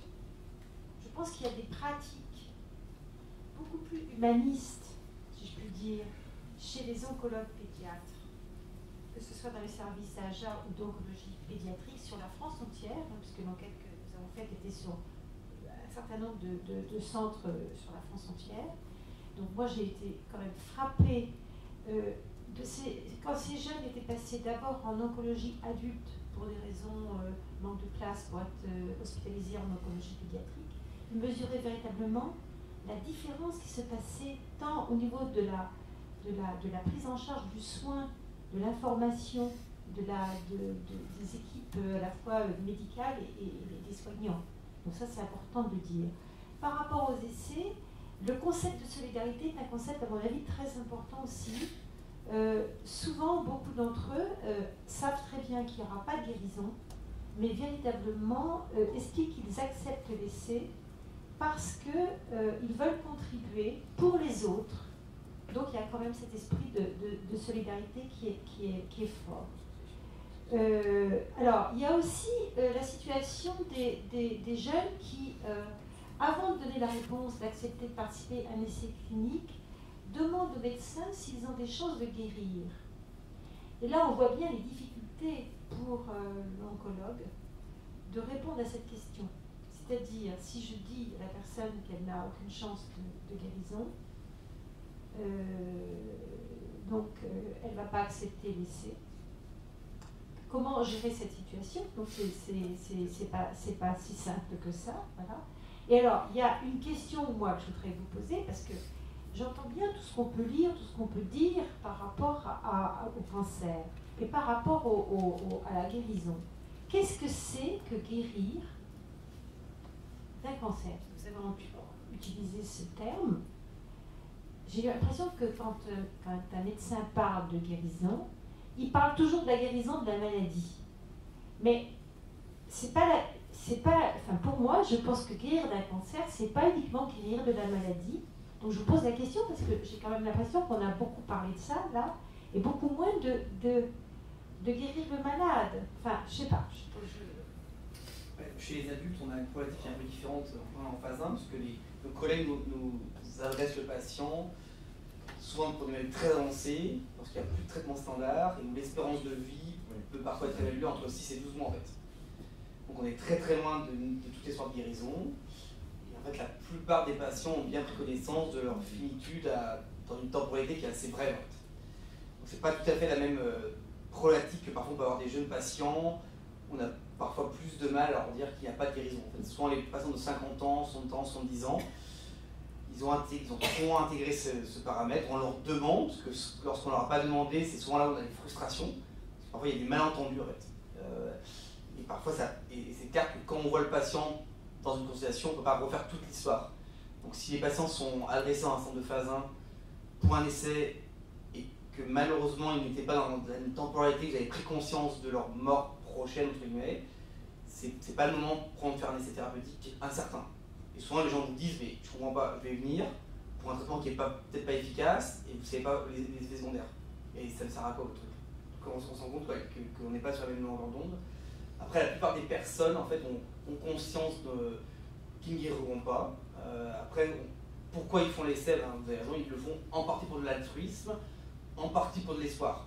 Donc en fait, il y a une espèce d'espoir pour eux et leur famille. Je pense que je vous rejoins, c'est là où on est un peu mauvais, c'est que pour le moment, chez l'adulte, on prend beaucoup peut-être on prend pas suffisamment, on essaie de prendre en charge le patient, on sous-estime beaucoup la famille. Et en fait, dans le processus de l'essai thérapeutique, le patient qui vient sur sa famille, c'est rare, parce qu'ils sont aidés, et c'est souvent pas très bon signe. C'est que c'est déjà un processus complexe, que s'il n'y a aucun aidant, ça va devenir très compliqué. Et je pense que en pédiatrie, vous avez forcément la famille des parents. Mais nous, on oublie que même s'il n'y a pas de parents vraiment, il y a quand même des gens autour. Et ça, c'est clair que c'est une façon quand même de se remettre un peu d'humanité, je pense. C'est pas une décision que les gens prennent seuls. Ils savent qu'ils le prennent, en partie les gens le font pour leur famille.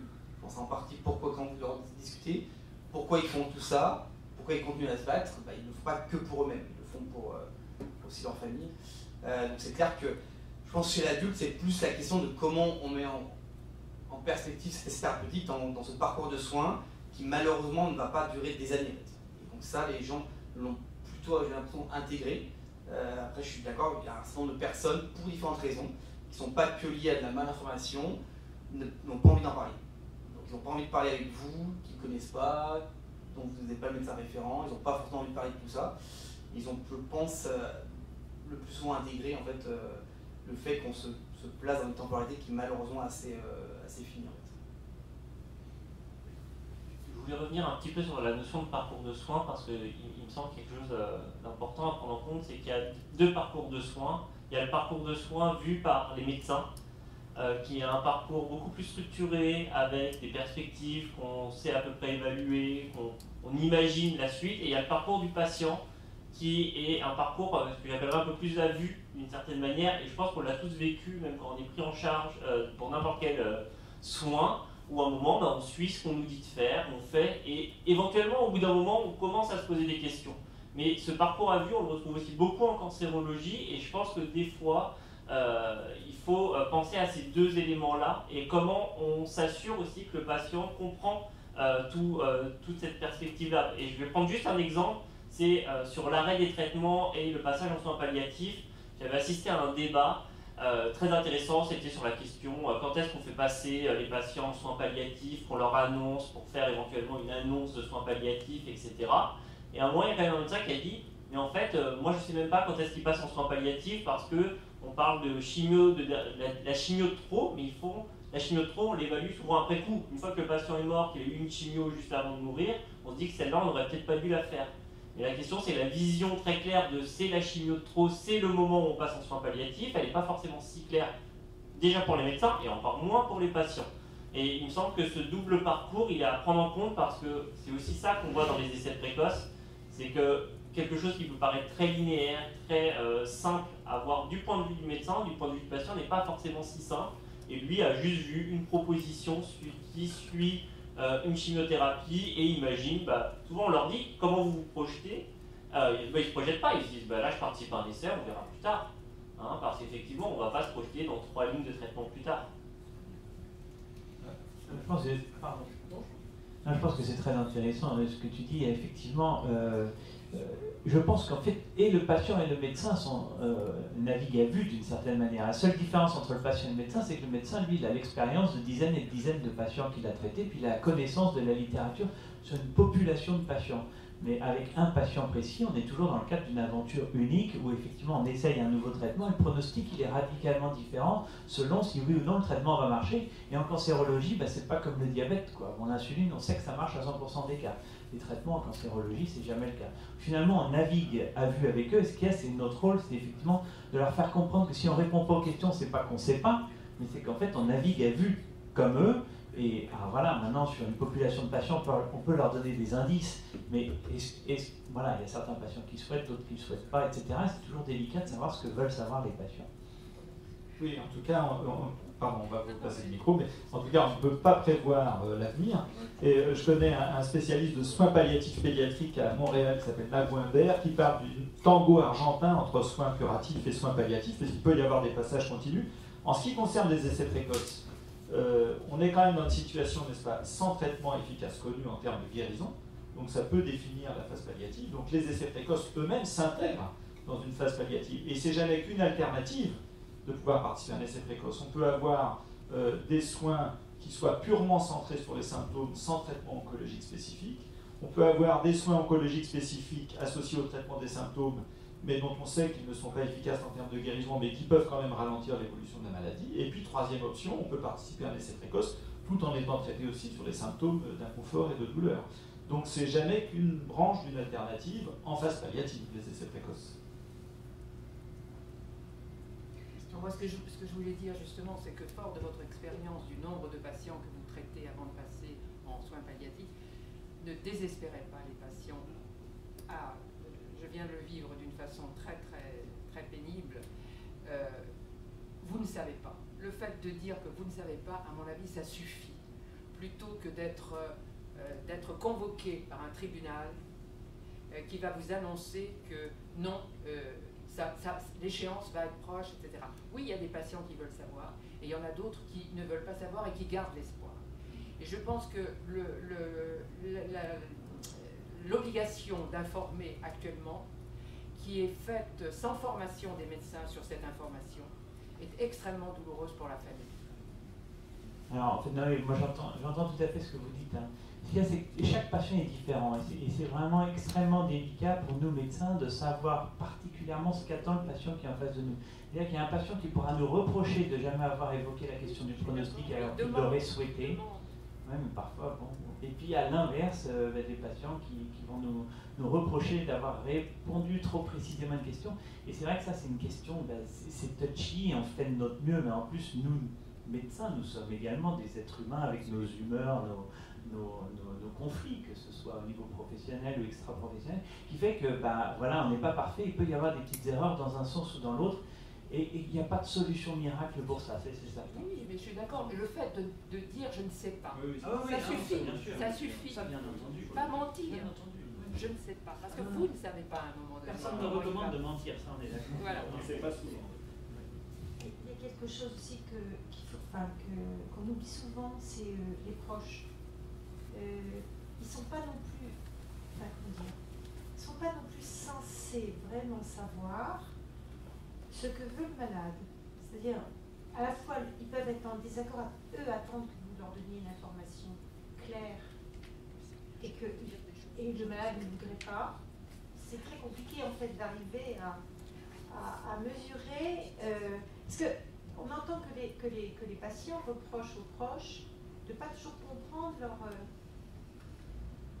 leur état de maladie. Et inversement, on entend les proches, moi je vois ça par rapport aux parents et aux enfants, les parents, ou les frères et sœurs, dire que celui qui est malade ne comprend pas non plus ce qu'il vit dans la maladie. Donc on ne peut pas s'appuyer, vous ne pouvez pas vous appuyer sur les proches pour savoir comment réagir avec le malade, et inversement, ils peuvent être en contradiction avec leurs attentes. Donc c'est vrai que c'est une situation.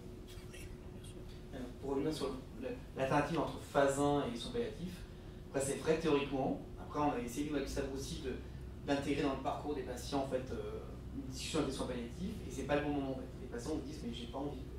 Moi je suis dans un espoir, donc même si je sais que je vais... en fait là à ce moment-là, quand je rentre en phase 1, j'ai pas envie qu'on me parle de... Et en fait c'est... Alors dans le centre de phase 1, par contre, dans leur centre habituel ou référent, en fait c'est pour moi des choses qui seraient prêtes à discuter, mais quand ils sont adressés au centre de phase 1, on a l'impression qu'ils sont partis dans un processus qui gère l'espoir, et en fait ils vivent ça comme une espèce de schizophrénie qu'on leur parle. Donc parfois on a essayé de faire ça, parler de la douleur, parler de soins palliatifs, et ils nous disent mais ça je verrai avec mon médecin qui m'a référé à vous. Je suis d'accord, et ça souligne l'importance de ne pas faire de cassure. Oui, non mais tout à fait, je pense qu'on doit distinguer la phase palliative, qui peut être définie comme il n'y a pas de traitement efficace connu en termes de guérison, et les soins purement palliatifs sur les symptômes, qui sont une partie composante, mais effectivement, les essais précoces s'intègrent dans une phase, mais ils ne se réduisent pas aux soins palliatifs. Je voulais juste revenir tout à l'heure sur un commentaire et sur... on a parlé de l'efficacité que les patients attendent des traitements et de ces essais précoces. Il y a eu, je crois que c'est encore dans le Java Oncologie, une étude qui a montré qu'il y avait un surinvestissement des patients la plupart du temps. Vous avez dénoncé la presse, je ne vais pas me faire défenseur de la presse parce que les défauts que vous avez signalés sont tout à fait justes, mais si je vais sur le site de l'INSERM, si je vais sur le site des hôpitaux, etc., on parle de révolution, des thérapies ciblées, on parle d'amélioration des pronostics, on parle de régression de la tumeur, on parle de survie sans progression, on parle moins de survie. Donc, je veux dire, voilà, tout le monde y participe à ça. Oui, ça je suis entièrement d'accord. Et pour revenir sur le parcours du soin du patient, en fait, les essais précoces, c'est pas juste ce qui intervient après le traitement standard, c'est une cartouche supplémentaire pour les patients. Souvent, les patients qu'on voit pour des essais de phase 1, de nouveaux médicaments, c'est pas forcément des patients à qui on ne peut plus rien proposer après, mais ils sont heureusement en suffisamment bonne forme pour finalement avoir une cartouche supplémentaire. Donc on leur dit, ben voilà, les traitements habituels, vous pouvez les avoir n'importe quand. Mais là, participer à un essai thérapeutique, c'est pas n'importe quand, parce que quand le foie fonctionnera moins bien, etc., ce sera plus possible. Donc là, c'est une opportunité. Ensuite, on fait le traitement un petit peu, si ça ne marche pas, et on retourne sur les traitements standards, c'est une cartouche supplémentaire. C'est vraiment ça le message. Je prends le micro, mais c'est Sylvain qui pourra répondre. Dans Egalican 2, vous avez pu établir le nombre de lignes de chimio qu'il y a eu avant l'entrée dans un essai précoce, et il me semble me souvenir que 50% des patients ont seulement eu 1 ou 2 lignes de chimio, pas plus. On est très très loin en fait d'avoir une prise en charge à travers l'essai clinique qui serait en fait une tentative de dernière chance. On est rentré en fait dans une époque où l'essai est intégré dans la prise en charge médicale du patient, est-ce qu'elle est thérapeutique ou on peut discuter des mots. En tout cas, c'est la prise en charge médicale du patient qui intègre l'essai clinique. Alors, pour peut-être se refocaliser sur le sujet de l'ouvrage, il y a évidemment une question à partir de là qui n'intéresse pas que la cancérologie, mais on voit bien, à l'occasion de ce qui se passe en cancérologie de manière un petit peu plus globale, qu'on est en train de quitter finalement le paradigme de l'essai comme étant un risque dont il faut protéger les citoyens, à un modèle dans lequel le risque est une chance pour les malades. Et à ce moment-là, la question se pose de savoir qui va réguler l'accès. Alors là, on parle beaucoup en fait du patient. On lui demande beaucoup, si on observe, on lui demande d'être bien informé, de ne pas trop surinvestir, on lui demande d'être aussi altruiste, si c'est possible. On a vu dans de nombreuses études sur le réseau participé que c'est toujours présent de manière importante.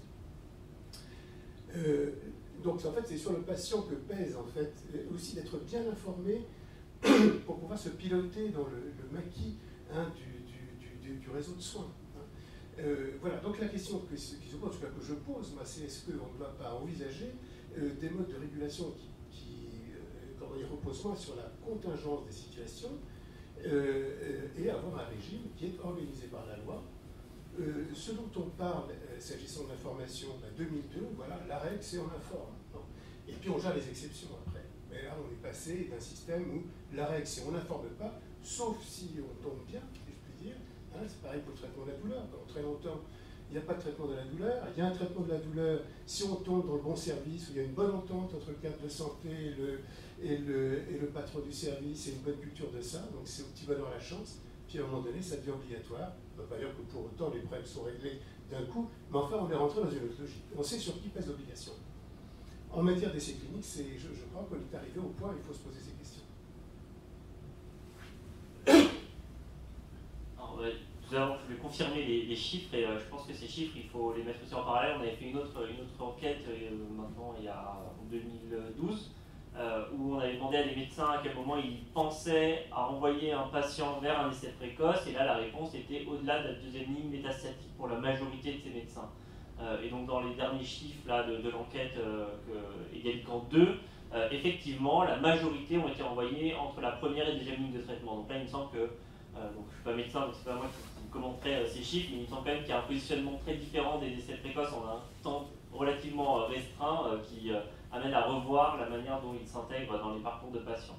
Le deuxième point, je ne vais pas répondre à la question de Philippe Amiel, mais il me semble qu'il y a quelque chose quand même à prendre en compte, c'est qu'on a longtemps dénoncé la question du paternalisme médical, donc c'était les médecins qui décident à la place des patients. Et ensuite on est passé un peu au patient consommateur, c'est-à-dire que c'est le patient qui doit décider par lui-même d'une certaine manière des traitements. Et il me semble que cette vision-là du patient consommateur, elle est aussi fausse que, d'une certaine manière, la vision plus paternaliste, parce qu'en fait, les patients, ils avancent avec les médecins. Et il me semble que la réponse qu'on pourra avoir va être dans cette relation qu'on va créer, parce que certaines informations, effectivement, les patients ne sont pas aptes à les avoir, sauf s'ils sont experts. Et effectivement, il y a toujours des patients experts qui sont aptes à avoir une information très précise, mais à des moments, ils doivent pouvoir s'appuyer sur des médecins. Et des fois, ils veulent s'appuyer. Moi, j'ai eu des patients dans les entretiens qui me disaient « On me propose de choisir de participer à un essai ou pas ?» Ils font « Mais moi, je peux choisir une paire de chaussettes, mais je ne vais pas choisir entre telle molécule et telle autre molécule. » Et j'estime que ça doit être le médecin qui doit avoir la bonne information. Ça ne veut pas dire que c'est la règle générale. J'ai le cas d'un autre patient qui a dit « J'ai commencé à comprendre comment fonctionnait le monde médical quand j'ai compris que mon médecin me proposait tout ce qu'il avait de mieux à me proposer dans son centre.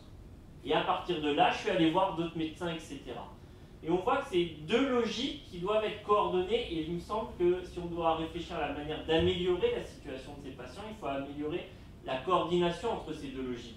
Et à des moments, il faut organiser le réseau médical, mais aussi penser la manière dont les patients peuvent se saisir de ce réseau médical pour demander des secondes avis de manière généralisée quand ils en ont envie, savoir qu'il y a d'autres choses qui existent en dehors de leur centre. Et en tout cas, il y a une réflexion, il me semble, à mener là-dessus, qui n'est pas soit que médecin, soit que patient, mais dans la coordination entre ces deux éléments-là. Oui. Je suis d'accord avec évidemment cette vision qui est très loin de la vision guerrière de l'activisme thérapeutique, donc qui a sa justification aussi par ailleurs possiblement. Lorsqu'on parle de la question d'inscrire dans le droit de participer, on n'est pas en train de se préparer à générer des guerres, des contentieux. Au contraire, on est en train de pacifier, d'organiser, de réguler. C'est tout à fait différent. Donc évidemment, enfin c'est pareil avec les consommateurs et les industriels. Hein. Il y a aussi quand même beaucoup de situations dans lesquelles ça se passe bien, il n'y a pas de contentieux. Mais au moins on sait où est sur qui pèsent les obligations. À l'heure actuelle, ce flou devient gênant. Il devient gênant et il devient de plus gênant qu'on a finalement un espèce de décalage qui s'est creusé entre la loi 2002, la loi Kouchner, qui s'était beaucoup inspirée de la loi 88, la loi Hurier, la loi sur la recherche. Et la loi sur la recherche est maintenant sensiblement en retard, à mon avis. C'est-à-dire qu'elle reste construite sur la figure victimaire du patient de Nuremberg, en fait, enfin du patient, du torturé de Nuremberg. Hein. Voilà, il faut probablement dépasser cette figure et rentrer dans une idée qui est que peut-être que si on conçoit que la non-participation à l'essai clinique est un droit fondamental, recherche impliquant la personne humaine, les mots ont un sens, la personne humaine c'est le titulaire des droits fondamentaux. On peut peut-être dériver de cela un peu plus nettement que le fait de participer à un essai clinique auquel on est éligible, dans les conditions de sécurité qui sont celles offertes par les essais cliniques actuels, toujours perfectibles, les accidents récents l'ont montré, à condition que l'essai soit ouvert, que le patient soit réellement éligible. Donc voilà, ça peut-être est un droit fondamental aussi. Alors pour un changement de la loi, est-ce que vous vous sentez limité par la loi aujourd'hui? Je ne suis pas sûr que ce soit la loi qui nous limite, après c'est les différentes procédures qui sont alourdies. Hein. Je pense que le contexte politique et médical avec les différents scandales qu'on a eus n'a pas aidé l'essai clinique. Donc, vous savez, les comités d'éthique sont devenus très regardants, voire réticents à l'innovation. L'ANSM est aussi en fait de plus en plus regardante, parce qu'en fait elle a été malheureusement impliquée dans un certain nombre de procès entre guillemets. Donc en fait c'est clair qu'il y a une espèce de schizophrénie avec l'accès à l'innovation, mais avec des procédures administratives qui s'alourdissent et qui en fait tout ça, alors c'est difficile à expliquer, mais vous savez il y a un contexte concurrentiel entre les pays en fait, et on est passé d'un pays, la France, qui était très ouverte à l'innovation, à un pays qui est, à cause de la lourdeur administrative, qui devient moins attractive. Donc en fait, je pense à des discussions qu'on a avec les industriels en particulier, et même avec les académiques et les groupes coopérateurs qui disent que la France, compte tenu des lourdeurs administratives, des délais d'activation des protocoles, devient moins concurrente que l'Espagne, que l'Allemagne, que la Roumanie. Et ça c'est clair, c'est compliqué à expliquer, parce que c'est clair que c'est pas quelque chose de simple à expliquer à nos concitoyens, mais c'est clair qu'on est malheureusement dans un monde où il y a des concurrences. Il y a une concurrence modérée au niveau national, puisqu'en fait je pense que l'INCA arrive à réguler les choses. Il y a une concurrence réelle en Europe et une concurrence qui est plus que réelle avec l'Asie et avec les États-Unis. Et donc on garde encore une certaine attractivité par la qualité des médecins et de la médecine française et des réseaux de soins français. Je pense que c'est quelque chose que les industriels nous reconnaissent, mais c'est clair qu'il y a clairement une lourdeur administrative qui est un peu en décalage avec l'idée qu'on voudrait donner de l'animation à nos citoyens.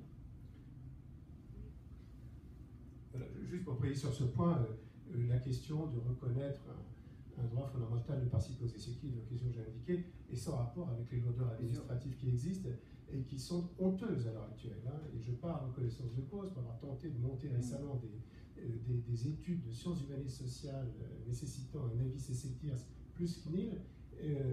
Voilà, l'étude ne se fait pas parce qu'on arrive 12 ou 18 mois après le point de départ fixé, c'est donc absolument intolérable. Ce qui est dramatique, c'est le décalage entre le discours et la réalité, c'est ça qui est, parce qu'on pourrait nous dire, non, on est contre l'innovation, au moins ce serait clair. En fait, là, il y a une espèce de décalage qui est assez compliqué à expliquer à même aux patients, entre on veut avoir accès à l'innovation, mais en fait, c'est pas possible. Et en fait, c'est. Voilà. En même temps, si on entrait dans une logique dans laquelle la participation est un droit de l'homme, on pourrait peser sur l'administration pour faciliter les choses, parce qu'actuellement, on a une administration qui est maladivement et de manière pathologiquement, disons. Alors sans rentrer dans le droit, attaché à protéger. Il y a des pays, comme l'Australie par exemple, où le gouvernement s'est engagé pour l'innovation et donc a dit si je m'engage sur l'innovation, je m'engage parce que mon administration règle par exemple, les dossiers en temps de jour. Donc c'est pas une loi, je pense que c'est plus une procédure, mais qui en fait il y a une vraie procédure administrative obligatoire. Et en fait, et c'est clair que c'est ce qui nous manque un peu en France. Il y a un décalage entre ce qui est annoncé dans les médias, dans tout ce que vous voulez, et en fait la procédure administrative qui. Et je pense que c'est pas leur faute, je pense qu'il y a des ordres différents, des intérêts différents qui font qu'à in fine, en fait, on se retrouve, je pense, enfin, je sais pas ce qu'en pensent les collègues, mais potentiellement pénalisés en fait. Vous les ressentez tous 7 jours d'heure? Ah bah oui, c'est évident. Hein. Ça veut dire qu'il y a des essais que parfois on ouvre et qui ferment quasiment au moment où on a ouvert, parce que c'est déjà ouvert depuis longtemps et toutes les places ont été prises par les autres pays. Hein. Alors c'est sûr que c'est aussi très lié finalement à la perception générale des liens des médecins avec l'industrie également.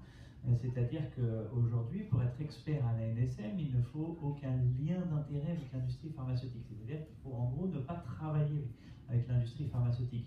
Nous, c'est notre quotidien en recherche clinique de travailler avec l'industrie pharmaceutique.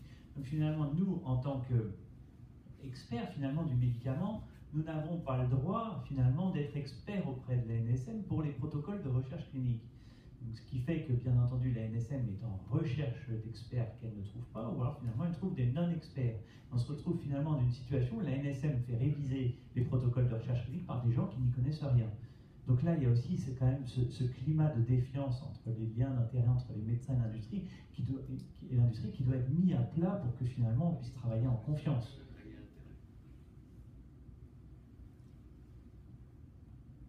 D'autres questions dans la salle? On va peut-être pas tarder à conclure. Vous allez peut-être dire un mot de... Je vais juste oui. faire une remarque par rapport au livre que nous publions. Moi-même, je suis avec Gérard Lambert, un des co-éditeurs, Marc Duperchin qui est moi l'éditeur.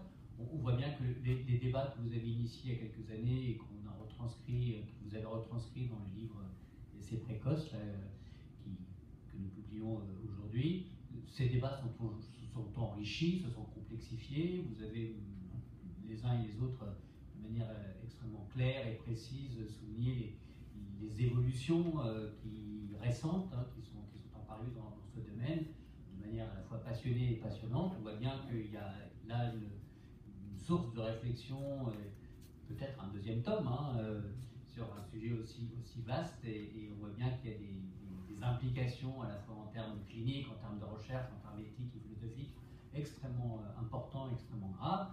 On attend tous les résultats à venir de ces nouvelles modalités thérapeutiques.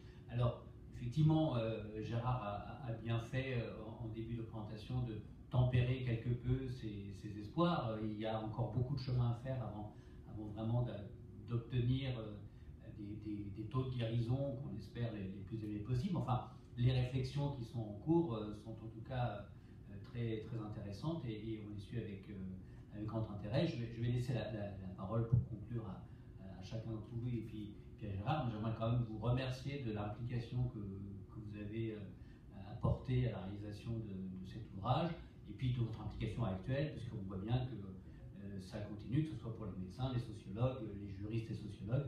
Et on attend encore des nouveaux résultats. Encore une fois, merci à vous. On va en effet conclure. Je vais peut-être vous laisser dire un mot à chacun. Juste, Mohamed m'a un peu volé ma conclusion sur l'actualité de ce livre, ou moi, ce qui me semble important, c'est que les débats sont posés et que voilà, faut continuer à réfléchir et que la situation évolue. Il m'a semblé, à vous entendre, que ce qui avait vraiment changé, même par rapport à ce qui est décrit dans le livre, c'est qu'aujourd'hui, ces essais cliniques s'inscrivent vraiment dans le parcours de soins. Oui, alors, finalement, ça c'est effectivement le premier message. Et le deuxième message que je voulais dire, mais je ne me rappelle plus. Pour paraphraser mon collègue espagnol, je suis vraiment dans une pratique et c'est vraiment de plus en plus le cas. L'idée n'est plus de trouver des patients pour l'essai clinique, mais c'est de trouver un essai clinique pour chaque patient. Et je pense qu'on aura dans les années à venir cette démarche en 1, 2, 3. Enfin, je pense qu'on l'a pas aussi dit, il y a des patients qui participent à plusieurs essais, qui sont comme des abonnés entre guillemets aux essais cliniques, parce que leur maladie nécessite d'avoir accès à des médicaments qui ne sont pas commercialisés. Et donc c'est encore une fois, on rejoint cette idée qu'il n'y a pas de vraie frontière entre le soin et la recherche. Alors, en essayant de conclure, moi en tout cas sur cet ouvrage et sur ce qu'il apporte aussi sur la réflexion actuelle, il me semble que cet ouvrage a vraiment permis de poser les premières bases d'une réflexion sur la dimension d'inégalité dans le cadre des essais précoces.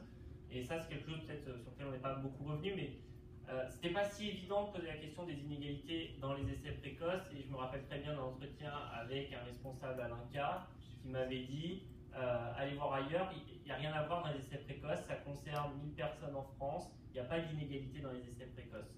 Donc ça, c'est un premier point que je trouve très intéressant. Et le deuxième point, pour revenir un petit peu à des choses un peu d'actualité, dans l'étude, donc Égalican 2, qui fait un peu la suite de cet ouvrage, on a réussi à objectiver un petit peu l'existence de ces inégalités.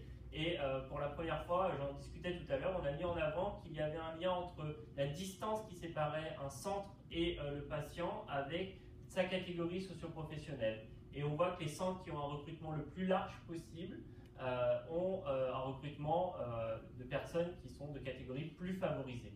Autrement dit, plus on se déplace, plus il y a des contraintes, ça paraît logique, et moins les personnes défavorisées vont pouvoir participer. Et quand on parlait de cette médecine moléculaire où les patients sont amenés à faire le screening dans un hôpital qui est déjà souvent pas l'hôpital où ils sont pris en charge initialement, et ensuite à participer à un essai plus ou moins hypothétique encore dans un autre hôpital, on peut déjà anticiper que les questions d'inégalité vont se renforcer, en tout cas dans l'état actuel des choses. Donc voilà, c'était le... Alors ça m'est revenu. Donc effectivement, donc le constat d'une inégalité à l'innovation, ça, bon, il est fait et il existe. Alors certainement, je pense qu'on peut jouer sur la loi, etc., pour améliorer ça. Maintenant, un des points majeurs, c'est effectivement que les patients, si tant est que ce soit possible, soient acteurs de leur maladie. C'est probablement ce qui peut leur donner le plus de chance, c'est-à-dire de s'intéresser à ce qu'ils ont, d'aller rechercher, de demander, etc. C'est peut-être dommage d'en arriver là, mais je pense que c'est un des meilleurs moyens et un des meilleurs conseils à donner aux patients, c'est d'être acteurs de leur maladie et de se renseigner pour finalement lutter contre cette inégalité, surtout s'ils sont dans des centres. Effectivement, il n'y a pas forcément accès à toute l'innovation. Moi, je voudrais revenir juste sur la notion d'altruisme qu'on a évoquée. Je pense juste, c'est le premier point que je voudrais dire, c'est qu'on le constate parfois, et bien entendu, il est hors de question de le demander, de l'exiger ou d'en faire un argument pour favoriser la participation.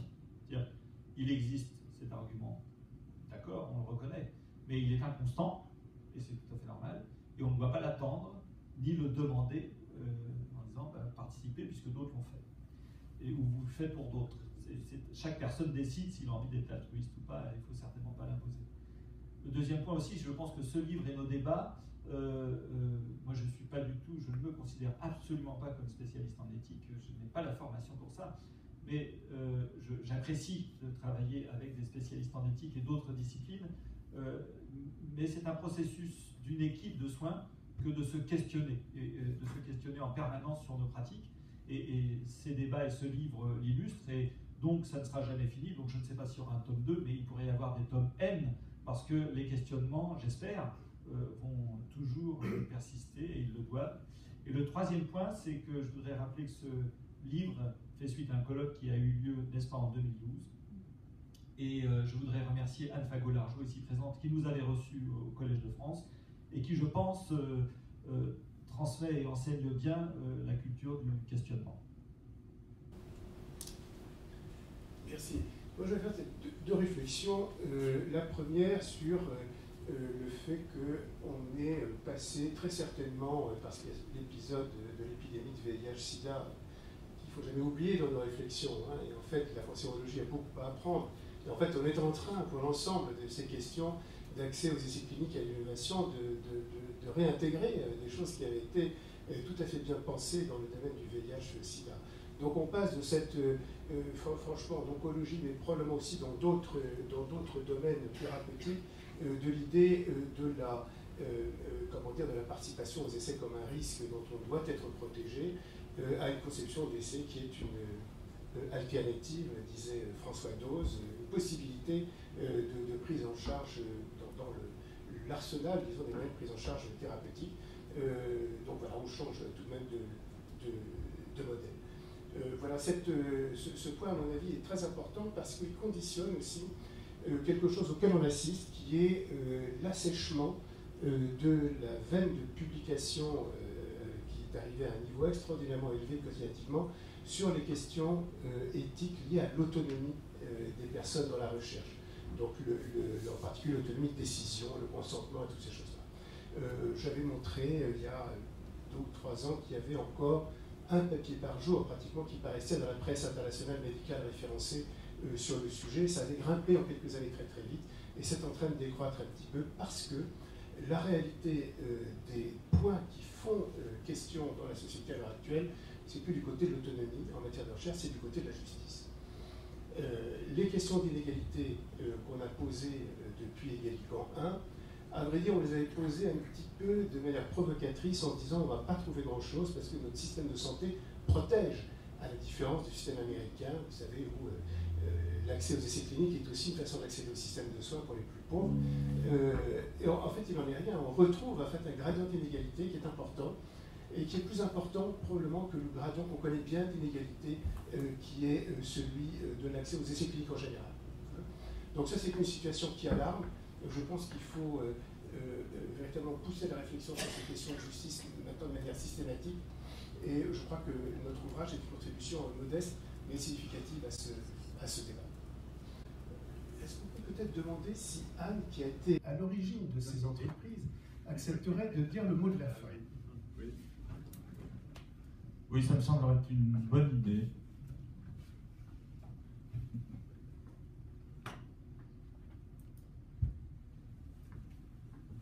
Je ne voulais pas parler parce que ça reste très douloureux pour moi, ces affaires de traitement du cancer. C'est un supplice. Je suis contente que le livre sorte. On l'avait sur l'estomac depuis très longtemps. Ce livre ne clôt pas le débat. Manifestement, ça s'est lu. Mais c'était une autre. Je me demande pourquoi c'est resté aussi longtemps flou. On n'arrivait pas à boucler. Pourquoi? Il y avait des difficultés personnelles sûrement, mais il n'y avait pas seulement ça. Je pense que ça, dans notre société tout entière, c'est flou. C'est pas au point. Et les uns se sentent exploités quand ils vont à l'hôpital. Il y a quelque chose qui n'est pas au point. Maintenant, une civilisation où tout serait au point, évidemment, ça n'existe pas. Donc, bonne suite. Merci à tous d'être venus aujourd'hui. Merci aux auteurs. Merci Anne.